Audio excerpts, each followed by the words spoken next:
खूप वेळ झाला, त्यामुळे मी पटकन असं भाजी बनवायची काय हा विचार करत असतानाच म्हणजे मनात एक आयडिया आली, चला तर आपण आज एक एक्सपेरिमेंट करून बघूया कसं होतंय ते. मग मी काय केलं, छान असा कांदा टाकला. कांदाही छान असा भाजल्यानंतर काय केलं, टोमॅटोही मोठं मोठं चिरून टाकलं, तेही खूप छान असं भाजलं.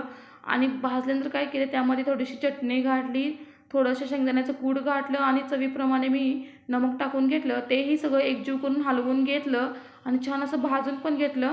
आणि काय केलं, त्यामध्ये काय केलं, जी वाळलेली सुकी मेथीची भाजी जास्त होती म्हणून काय केलं, वाळवून डब्यामध्ये भरून ठेवली होती.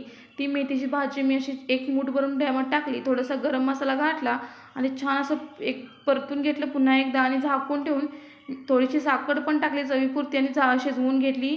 आणि ही भाजी इतकी टेस्टी लागली. थोडीशी मेथी असल्यामुळे थोडासा कडवटपणा होता, पण पौष्टिक अशी भाजी होती, कारण मेथी त्यामध्ये घातलेली आहे, टोमॅटोची भाजी आहे. आणि असं छान असं मी गरगट्याची भाजी तयार करून घेतली आहे, बघू शकता तुम्ही इथे. चपाती आणि गरगट्याची भाजी टेस्टला खूप छान लागते. सोबत आहेत बाजरीचे पापड. वा, काय मज्जाच आली आज.